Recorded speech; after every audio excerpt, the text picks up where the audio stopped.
இன்றைய தினம் சனிப்பெயர்ச்சி பலன்கள் நிகழ்ச்சியிலே கன்னி ராசிக்கு இந்த சனிப்பெயர்ச்சி என்ன செய்யும், எப்படி இருக்கும், என்ன பலன்களை கொடுக்கும், எவ்வளவு நல்லது நடக்கும் அப்படிங்கிறத பற்றி எல்லாம் தெரிஞ்சுக்க போகிறோம். கன்னி ராசிக்கு இந்த சனிப்பெயர்ச்சி ஒரு பெரிய ஒரு ரிலீஃப். ஏன்னா ஜென்ம சனி அப்படிங்கிறது ரொம்ப ஆளை மேலே வரவிடாமல் அமைக்க வச்சுருக்கோம். ஜென்ம சனின்னா உங்கள் ராசியில் சனின்னு அர்த்தம். உங்கள் ராசியில் சனி இருந்து கொண்டிருக்கிறதுன்னு வச்சுங்களேன். 2009 செப்டம்பர்லே வந்து 2011 டிசம்பர்லே நகர்கிறது. 2 years and 2 months தான், 2.5 வருஷம் ஃபுல்லாக இல்லை. 2 years and 2 months கன்னி ராசியை கடப்பதற்கு சனி எடுத்துக்கொண்ட காலம். மறுபடியும் வேறு வரப்போகுது வக்கரகதியில், இன்னொரு 5 மாதம் வந்துட்டு போகும். அதெல்லாம் சேர்த்தா 2.5 வருஷம் கணக்கு வந்துடும், கூடவே வரும்.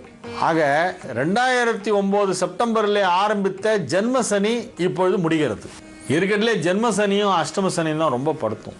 அந்த ஜென்ம சனி இப்பொழுது முடிவடைய போகிறது. எண்டுக்கு வந்துட்டோம். நம்ம டிசம்பர் 21ஆம் தேதி காலையில் சனி பயிற்சி. அதோட கன்னி ராசிக்கு ஒரு பெரிய ரிலீஃப். 3-2 சேர்ந்தது தான் ஏர்நாட் சனி. அதில் முதல் 2 முடிஞ்சிருத்து, 2வது 2 முடிஞ்சிருத்து, 3வது 2 இன்னும் பாக்கி இருக்குது. 7.5 வருஷத்தில் 5 வருஷத்தை நீங்கள் தாண்டிட்டீங்க. இன்னும் 2.5 years பாக்கி. ராசிக்கு பின் வீட்டில் 2.5 வருஷம், ராசியில் 2.5 வருஷம், ராசிக்கு அடுத்த வீட்டில் 2.5 வருஷம். இதுதான் ஏர்நாட்டு சனி அப்படின்னு சொல்கிறது. இந்தியா ஃபுல்லாக எங்கே போனாலும் சரி, எல்லா பகுதி மக்களும், எல்லா மொழி பேசுபவர்களும், எல்லா மாநிலத்தவர்களுமே இந்த ஏர்நாட்டு சனின்னா ரொம்ப பயப்படுறாங்க. அது என்னமோ மக்களுடைய மனதில் அப்படி ஒரு பீதி ஏற்பட்டிருக்கு அப்படின்னு தான் சொல்லணும். பட் என்னை பொறுத்த வரைக்கும் அந்த சனிப்பெயர்ச்சிக்கெல்லாம் வந்து டோன்ட் பி பேனிக், அப்படியெல்லாம் அது பயப்படுற அளவுக்கு ஒரு விஷயம் இல்லை. எல்லாருக்கும் ஏர்நாட்டு சனி வரும், லைஃப்பில் 3 தரம் வரும். எல்லாருக்கும் அஷ்டம சனி வரும். அதெல்லாம் நம்ம தாண்டி தான் வந்திருக்கோம் கடந்த காலங்களில். இப்போ அதை பற்றின அவேர்னஸ் ஜாஸ்தியாக இருக்கிறதுனால பயமும் ஜாஸ்தியாக இருக்குது. 1985-86 வந்த சனிப்பெயர்ச்சி போதெல்லாம் நான் வந்து திருநள்ளாறு போயிருந்தப்போ அங்கே ஒன்றும் ரொம்ப பெரிய கூட்டம்லாம் இல்லை. நான் 70s போயிருக்கேன், 80s போயிருக்கேன், அதுக்கப்புறமா நிறைய தரம் போயிருக்கேன். திருநள்ளாறு அடிக்கடி போவேன் நான். அப்போ நான் போனப்போ சனிப்பெயர்ச்சிக்கு நான் போனது வந்து அந்த பீரியடில் தான் போனேன். அதாவது அப்போ துலாமிலிருந்து விருச்சிகத்திற்கு சனி மாறிய போது நான் அங்கே போயிருக்கிறேன். அப்பொழுது கன்னியிலிருந்து துலாத்திற்கு இதுக்கு முந்தின முறை வந்து, அதாவது 30 years பேக், அப்பவும் நான் அங்கே போயிருக்கேன். அப்போல்லாம் அவ்வளோ பெரிய கூட்டம் இல்லை. ஒரு 2000 பேர் 3000 பேர் இருப்பாங்க சனிப்பெயர்ச்சி அன்னைக்கு. அது ஒரு பெரிய க்ரௌடு மாதிரி இருக்கும். மிஞ்சி போனால் 5000 பேருக்கு மேலே கிடையாது. நாங்களாம் போய் நலத்தீர்த்தத்தில் போய் குளித்து எண்ணெய் தேய்ச்சி குளிக்கிறதுக்கு எண்ணெய் சீக்காலாம் வைப்பாங்க. இங்கே குத்தாலம் அருவியில் குளிக்க போகிறதே ஒரு எண்ணெய் ஒன்று பச்சை கலரில் எண்ணெயை வாங்கி தலையில் படப்படன்னு அடித்து மசாஜ் எல்லாம் பண்ணி விட்டு அனுப்புவாங்களே, அந்த மாதிரி இங்கேயும் நல்லெண்ணெய் வைப்பாங்க. எண்ணெயை வாங்கி தடவிட்டு போய் நலத்தீர்த்தத்தில் குளிச்சுட்டு வந்து அப்படியே போய் நாங்கள் சாமி தரிசனம் பண்ணுறது. க்யூ கொஞ்சம் இருக்கும், அந்த சன்னை தெரு வரைக்கும் க்யூ இருக்கும். அந்த க்யூவில் போய் சாமி தரிசனம் பண்ணிவிட்டு உள்ளெல்லாம் போய் கோவிலெலாம் பிரகாரெலாம் சுற்றிட்டு வெளியே வந்துடலாம் 1 மணி நேரத்தில். இந்த அளவுக்கு தான் இருந்தது. இப்போ பார்த்தா லட்சக்கணக்கான மக்கள். இது ஆன்மீக வளர்ச்சி என்று எடுத்துக்கொள்வதா அல்லது மக்களின் அச்ச உணர்வு அதிகமாகிவிட்டது என்று எடுத்துக்கொள்வதா என்று புரியவில்லை. ஜோதிடத்திலே நம்பிக்கை அதிகமாகிறது, ஆன்மீகத்திலே நம்பிக்கை அதிகமாகிறது என்பதெல்லாம் ஒரு விதத்திலே ஒரு தரப்பிலே நின்று பார்க்கும்பொழுது ஒரு நல்ல சயின்ஸாக தான் தெரியுது. ஆனால் மக்களுக்கு மூட நம்பிக்கை அதை விட அதிகமாக இருக்கிறது என்பது வருத்தமாகத்தான் இருக்கிறது. எது நம்பிக்கை எது மூட நம்பிக்கைன்னா, கோவிலுக்கு போகணும் சாமி தரிசனம் பண்ணோங்கிறது நம்பிக்கை. இறைவன் ஒருத்தன் இருக்கான், அவன் நம்ம தலையில் ஏதோ எழுதி வச்சுருக்கான், அது என்னன்னு நமக்கு படிக்க தெரியல, அவன்கிட்ட போய் அடிக்கடி தலையை காமிச்சோன்னா அதில் ஏதாவது மாற்றி விடுவான் அப்படின்னு சொல்லி போய் சாமி போய் தரிசனம் பண்ணுங்க. அதில் தவறு கிடையாது.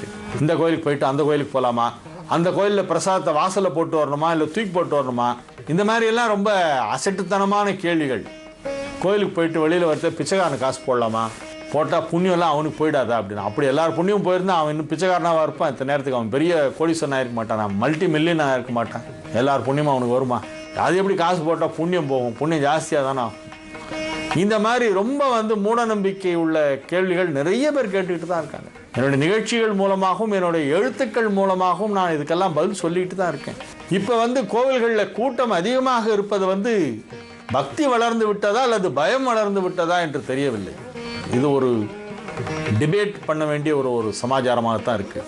பக்தி வளர்ந்தால் நல்லது, ஆனால் பயம் வளரக்கூடாது. தன்னம்பிக்கை எப்பொழுதும் இருக்க வேண்டும், உழைத்து கொண்டு தான் இருக்க வேண்டும், உழைத்துத்தான் பிழைக்க வேண்டும். இறைவன் அதற்கு நமக்கு அனுகிரகம் செய்து கொண்டு இருப்பான், அவ்வளோதான். இந்த கன்னி ராசிக்கு இப்பொழுது முக்கியமான பீரியடு ஜென்ம சனிங்கிறது இருக்கிறதுல ரொம்ப சுமாராக இருக்கும் லைஃப்பில். என்ன குட்டி கரணம் போட்டு அண்டர் பல்ட்டி அடித்தாலும் முன்னுக்கு வர முடியாது ஜென்ம சனியில். அது முடியுது. ஸோ நல்ல நேரம் ஆரம்பமாகுது. 7.5 நாட்டு சனி என்னும் 3 2.5 ஆண்டுகள் சேர்ந்தது 7.5. அதில் முதல் 2.5 முடிந்து இரண்டாவது 2.5 முடிந்து விட்டது. இன்னொரு 1-2.5 தான் பாக்கி இருக்கு. ஸோ 5 இயர்ஸை தாண்டி வந்துட்டீங்க. அதனால நன்மைகள். இந்த சனி உங்களுடைய ராசிக்கு 5க்கும் 6க்கும் அதிபதியாக வருகின்ற ஒரு கிரகம். அது 2ஆம் இடத்திலே உச்சம் பெறுகிறது. 5க்குடையவன் 2ஆம் இடத்திலே உச்சம் பெறுவதால் உங்களுக்கு பதவிகள் கிடைக்கும், பதவி உயர்வுகள் கிடைக்கும். உயர் பதவிகளுக்கு நீங்கள் செல்வீர்கள். மிகப்பெரிய பொறுப்புகளெல்லாம் உங்களுடைய அலுவலகத்திலே உங்களுக்கு வழங்கப்படும். ஆகவே நீங்கள் பொறுப்பு மிக்கவர்களாக உயர் பதவியிலே இருப்பவர்களாக இருப்பீர்கள். உங்களுக்கு கீழ் பல பேர் வேலை பார்ப்பார்கள். ஒரு கமாண்டிங் பொசிஷனில் நீங்கள் இருக்கக்கூடிய ஒரு நேரம் இப்பொழுது ஆரம்பமாகிறது. ஏன்னா பொதுவாக கன்னிராசிக்காரர்களுக்கு அவ்வளோ சுலபமாக எதுலேயுமே சாட்டிஸ்ஃபேக்ஷனுங்கிறதே வராது. எல்லாத்துலேயும் குறை சொல்லிகிட்டே இருப்பாங்க. சமையல் விஷயத்துலேருந்து சாப்பாடு விஷயத்துலேருந்து எல்லாமே அப்படி தான். அவங்கள திருப்தியப்படுத்துறது ரொம்ப கஷ்டம். ஏன்னா ரசனை ஜாஸ்தி, எல்லாத்துலேயும் ரொம்ப ரசனை. அதனால் அவங்களால சுலபமாக எதையுமே ஒத்துக்க முடியாது. அந்த குவாலிட்டியில் காம்ப்ரமைஸே பண்ணிக்க முடியாது அவங்களால. ஏதோ பரவாயில்ல, கொஞ்சம் சுமாராக இருக்கு, இன்றைக்கி இதை தான் சாப்பிட்டு போனேன், அதெல்லாம் இல்லை, ஏன் உப்பு கம்மியாக இருக்குது அப்படின்னு உட்காந்து பேசிட்டு இருப்பாங்க. ஆகவே அந்த கன்னிராசிக்காரர்கள் அவர்களுடைய எதிர்பார்ப்புக்கு தகுந்தாற் போல சில நல்ல விஷயங்களெல்லாம் நடைபெறுகின்ற ஒரு அற்புதமான ஒரு நேரமாக இது இருக்கிறது. இப்பொழுது ஒரு நல்ல டைம் ஸ்டார்ட் ஆகிருக்கு கன்னிக்கு. மிக அற்புதமான நல்ல நேரம் இப்பொழுது ஆரம்பமாகி இருக்கிறது. ஜென்மசனி முடிந்ததால் இந்த நேரத்திலே உங்களுக்கு பதவி உயர்வு கண்டிப்பாக கிடைக்கும். மிகப்பெரிய பதவிகள் எல்லாம் கிடைக்கும். இந்த நிகழ்ச்சியின் தொடர்ச்சியை நாளை தினம் பார்ப்போம். கன்னிராசிக்கு இந்த சனிப்பெயர்ச்சி என்ன செய்யும் என்பதை பற்றி நாளைய நிகழ்ச்சியிலே மீதி இருப்பதை சொல்லவிருக்கிறேன். தொடர்ந்து பாருங்கள். மீண்டும் நாளை தினம் சந்திப்போம்.